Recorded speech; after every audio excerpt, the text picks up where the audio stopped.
trabalho remoto. A gente vai falar um pouco hoje sobre a Idade Média, mais especificamente sobre o feudalismo e sobre a vida cotidiana na Idade Média. Tá? É importante compreender, em um primeiro plano, como se formam esses reinos germânicos com a queda do Império Romano do Ocidente, tá? Como esses reinos germânicos se formam, que são exatamente os reinos que vão funcionar durante a Idade Média, tá? E sobre a ascensão do capitalismo, principalmente ali no século IV, tá? Do capitalismo, do cristianismo, certo? Principalmente ali no século IV. Tá? É importante a gente ter essa primeira compreensão de como se formam esses reinos germânicos e do surgimento do cristianismo, principalmente a partir do século IV. Tá? A gente divide a Idade Média em Alta Idade Média e em Baixa Idade Média, em função de algumas rupturas no mundo medieval, certo? Que a gente vai ver hoje. A Alta Idade Média começa em 476, né, cronologicamente, 476 com a queda do Império Romano do Ocidente, tá? E a gente tem a fundação aí do Império Romano do Oriente, né, que permanece, que é o Império Bizantino, tá?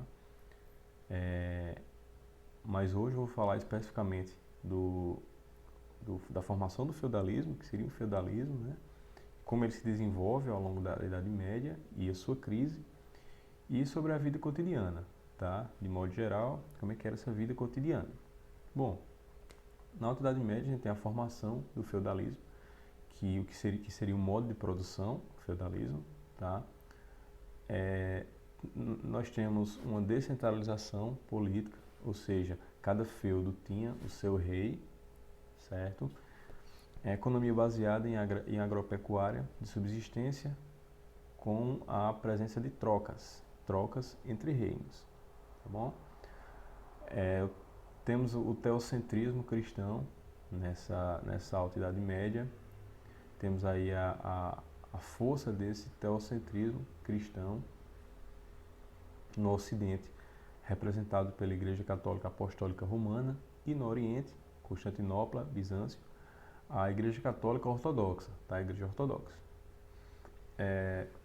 A Igreja Católica, ela é, digamos que a instituição máxima aí da Idade Média, tá bom?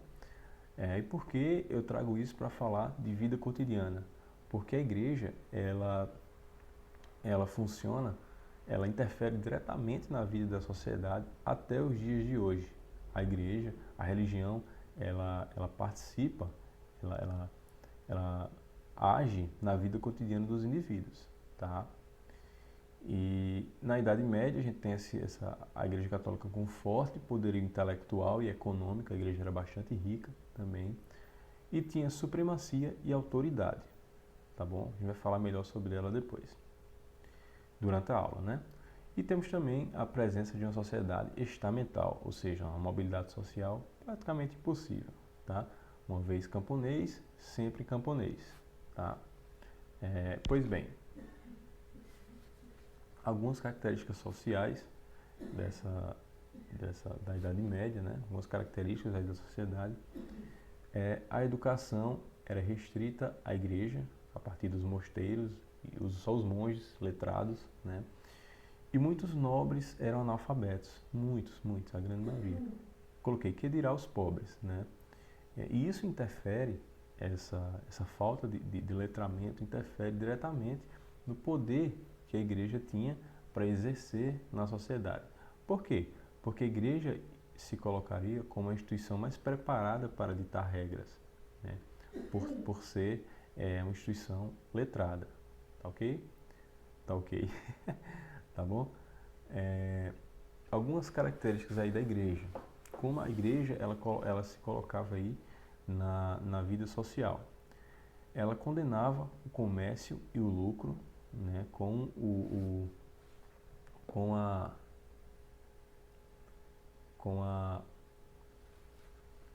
a ideia de que não apegai-vos às coisas materiais, né?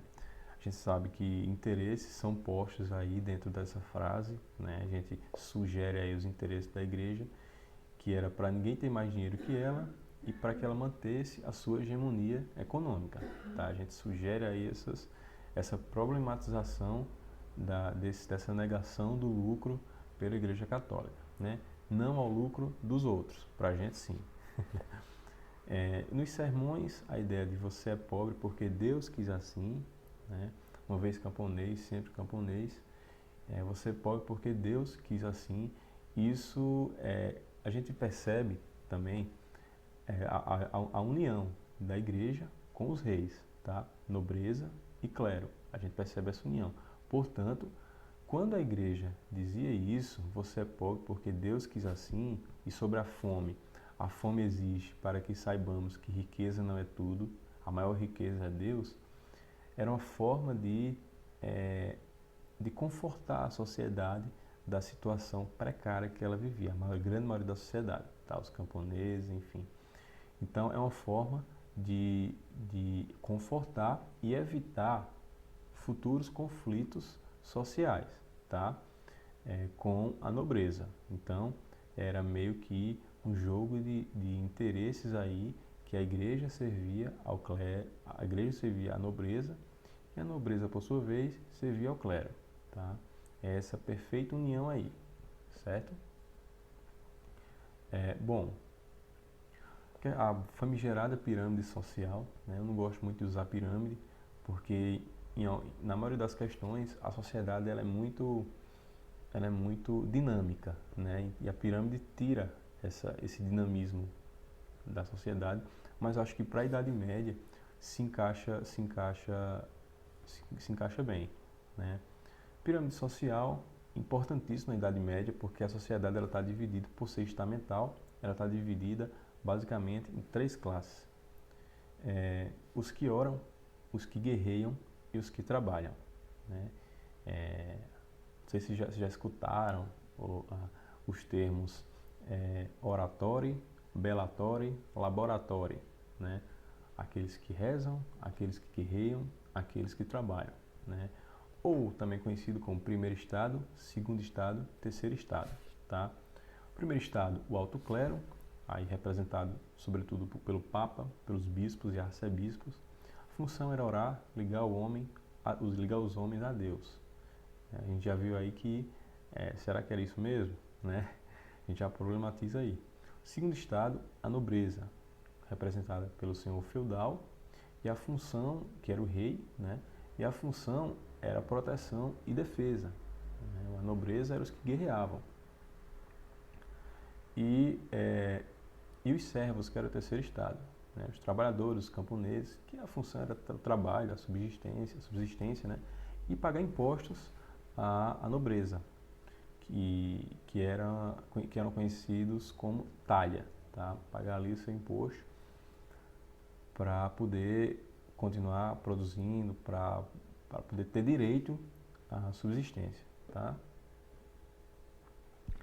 A gente percebe aí o Islã na Idade Média, na Alta Idade Média, no século VII, o surgimento do Islã e a sua expansão, né? É o que vai aí causar um dos motivos, não o único, né? A história a história nunca é ingênua, sempre tem interesses por trás dos fatos históricos, né? Então as cruzadas teve outros interesses para além da expansão do Islã. Na realidade, a expansão do Islã foi muito mais um pretexto para outros interesses que a nobreza, por exemplo, tinha, tá? A gente tem o surgimento do Islã, a sua expansão, e a gente entra na Baixa Idade Média. Ainda sobre a Alta Idade Média, quero destacar para vocês os laços de sucerania e vassalagem, tá? É como uma colcha de retalho. Um sucerano tem o seu vassalo, que é sucerano do seu vassalo, tá? Então, era um poder descentralizado, portanto, que aí não tinha um final, né? Sempre tinha um laço e esses laços sempre iriam existir. E era o que constituía esse grupo, era sempre dentro da nobreza, e era exatamente essa nobreza que era esse segundo estado, os que guerreavam, tá? Eram laços de fidelidade, certo? De alianças mesmo. A gente chega na Baixa Idade Média e a gente percebe aí muitas rupturas, tá? E a primeira dela é a questão do comércio. Na Alta Idade Média era abominável, na Baixa Idade Média foi fundamental, por causa de uma questão chamada renascimento comercial, tá? O rei na Alta Idade Média era simbólico, ou seja, ele era apenas um membro daquela nobreza, daquele conjunto de reis, né? Enfim, ele era simbólico, ele estava muito mais preocupado em proteger o seu feudo, né? Na Baixa Idade Média, ele se torna centralizador por uma série de questões que vão tornando esse rei mais centralizador, tá? Que é inclusive que dá início à formação dos Estados Nacionais modernos e ao absolutismo da Idade Moderna, beleza? Nessa Baixa Idade Média que esse processo começa a acontecer, tá? E a gente tem a crise do feudalismo, né?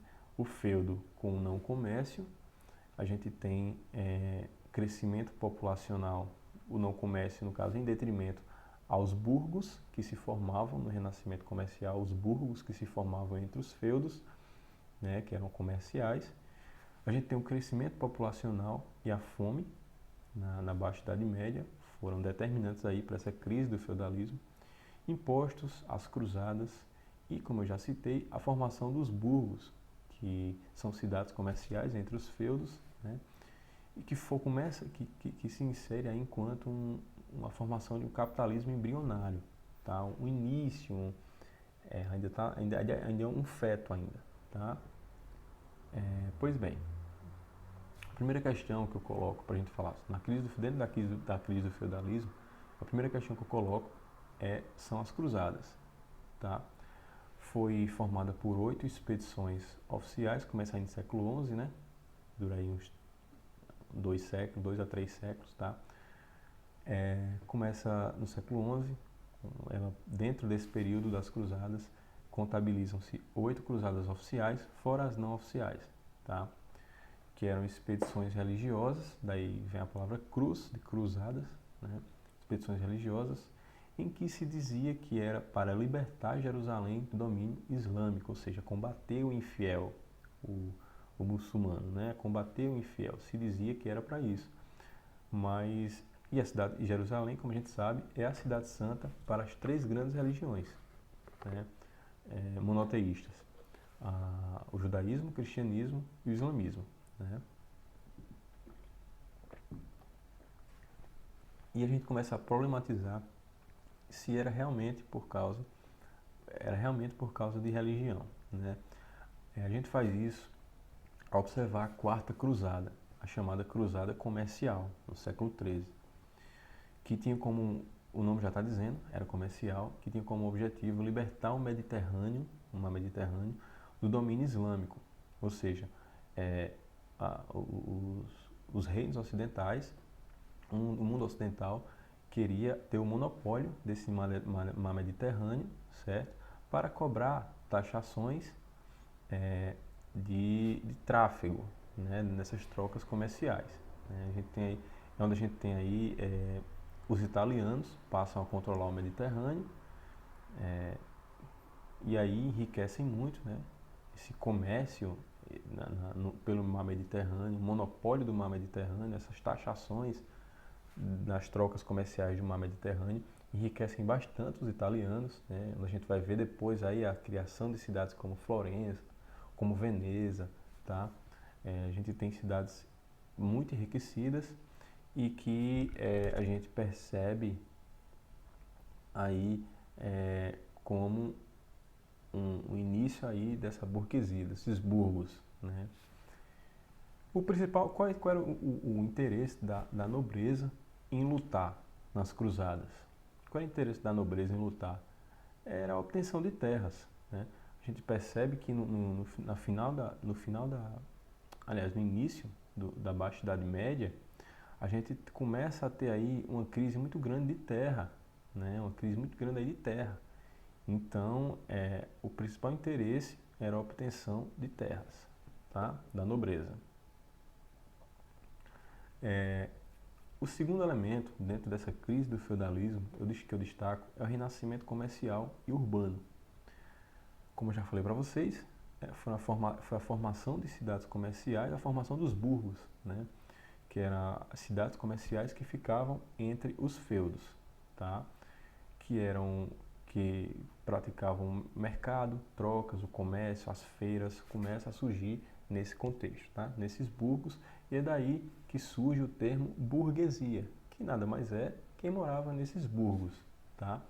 Que começam a enriquecer, sim, óbvio, e, e é um segmento inicial aí para a formação do capitalismo. Por que inicial? Porque a lógica do capitalismo é produção, eu produzo, eu pratico comércio, vendo isso e eu tenho meu lucro, né? O que é capital? É o dinheiro investido. Investido para um fim, que é o lucro. O fim do capitalismo é o lucro. Mas por que inicial? Porque a ideia de capitalismo, como a gente concebe hoje, só veio surgir a partir do século XIX, certo? Nesse momento a gente está falando do início de uma burguesia, né? De um capitalismo embrionário. A gente está falando do renascimento comercial e urbano do século da Baixa Idade Média, tá? Então eu coloquei sapateiros que se ajudavam. Como assim? A gente vê isso no capitalismo? Exatamente por isso que não é o capitalismo como a gente conhece hoje, tá? Eram os sapateiros que se ajudavam, diziam, ó, tu tá fazendo, um sapateiro dizia para o seu concorrente, tu tá fazendo esse sapato aí com esse material, usa isso aqui que é melhor, né? E aí eles tabelavam preços, depois eles começaram a tabelar preços e tal. Então, não tinha ainda essa lógica do lucro e do o homem lobo do homem, né? Do lobo homem lobo do próprio homem, né? Então não tinha ainda essa ideia. Então por isso que eu coloco como capitalismo inicial, tá? Esse surgimento da burguesia nesses burgos do renascimento comercial e urbano. Essas cidades enriquecem muito com o passar do tempo, tá? São hoje o que nós conhecemos como Florença, como Veneza, são essas cidades, tá? A crise do feudalismo, ainda no renascimento comercial e urbano, eu faço agora a associação agora diretamente com a crise do capitalismo. Como é que isso interfere na crise do capitalismo? Nós temos vários feudos, cada feudo com um senhor feudal, né? Era um poder descentralizado, porque nós tínhamos vários feudos. Nós tínhamos a dependência do rei para com os feudos, né? Por proteção, o exército, né? Aí por proteção. Essa burguesia que surge, essa nova classe aí na Baixa Idade Média, ela passou a ter grana, consequentemente financiar o exército do rei. Com que interesse? Uma centralização de poder que era interessante para a burguesia. Por quê? Porque era interessante para a burguesia que o poder tivesse, o rei tivesse um poder centralizado. Por quê? Porque esse rei ia reconhecer essa burguesia como uma classe social, um segmento social prestigiado, certo? E também na expiação dos seus impostos, né?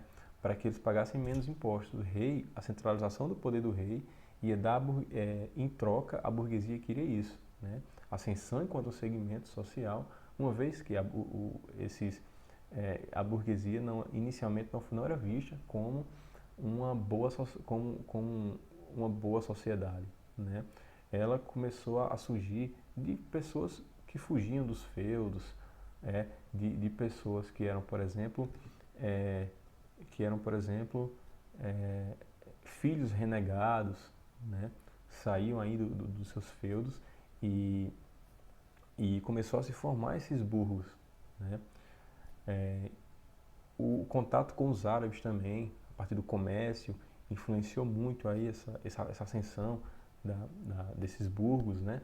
E eles começaram a enriquecer a ponto de agora financiar o exército dos reis, porque a centralização do poder do rei, eles pediam em troca a ascensão enquanto segmento social e menos impostos, tá? Porque eles também pagavam impostos, tá? Eles também pagavam impostos. Então, o interesse, e o rei por sua vez tinha o interesse do poder, né? Qual era o interesse do rei? Poder. O interesse da burguesia, distinção social e menos impostos, tá? E isso causa um fortalecimento comercial, certo? O Fortalecimento do comércio. Comércio que antes a igreja condenava, agora fortalecido, na Baixa Idade Média. Tá? Outra questão que eu coloco é a Guerra dos 100 Anos. O que foi a Guerra dos 100 Anos? A guerra entre França e Inglaterra, certo? Por que eu coloco isso como um elemento, uma causa, aí, um elemento que se insere na crise do feudalismo? Por quê?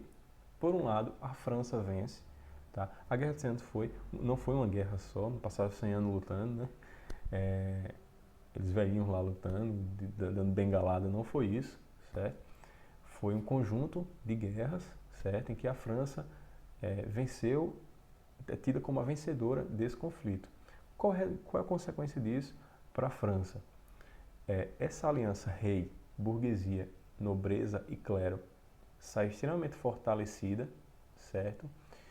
E contribui para a formação de um Estado forte, certo? Esse Estado aí, nobreza, clero, rei, primeiro Estado, segundo Estado, enfim.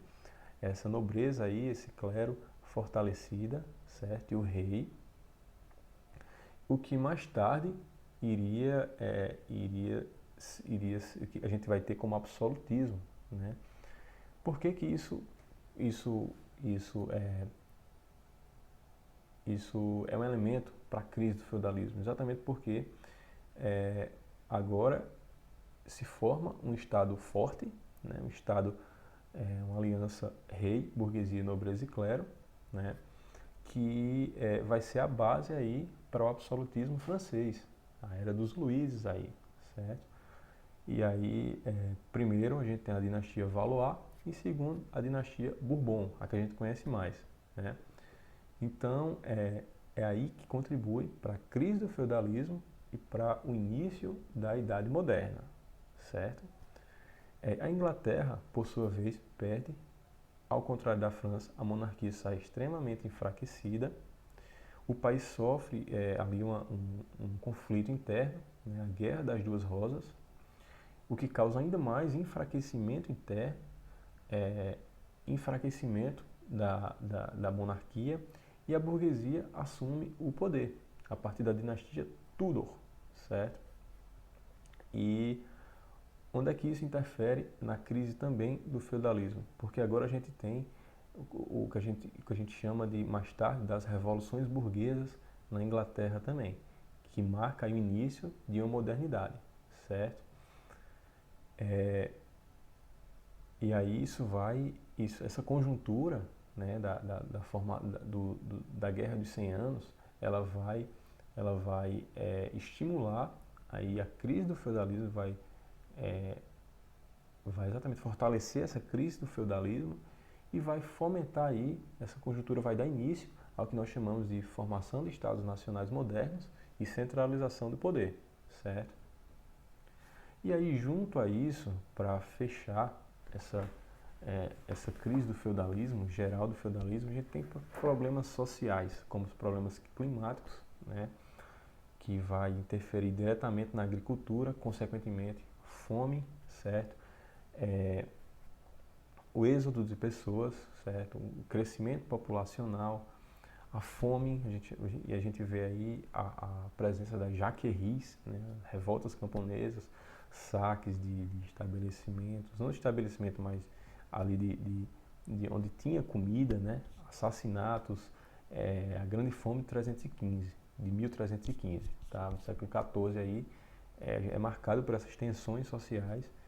E aí, somado à peste negra, bubônica e pneumônica, aí ainda do século XIV, somado a isso, gera uma grande crise aí no sistema feudal, no que nós chamamos por Idade Média, o que se consolida com a queda de Constantinopla, né, que era o Império Bizantino, que era o símbolo aí do Império Romano do Oriente, né, era o símbolo aí do Império Romano do Oriente, certo? Era aí esse último símbolo que a gente tinha por Idade Média. Então, simbolicamente, o sultão Muhammad II, ele vai e derruba Constantinopla, né? Simbolicamente, está se derrubando a Idade Média, certo? referências bibliográficas dessa aula. Espero que vocês tenham conseguido aí captar algumas questões interessantes acerca desse feudalismo, né? E como se dava a vida cotidiana no medievo, em sentidos realmente sociais mesmo. E desejo para vocês, mais uma vez, uma boa preparação, beleza? Valeu!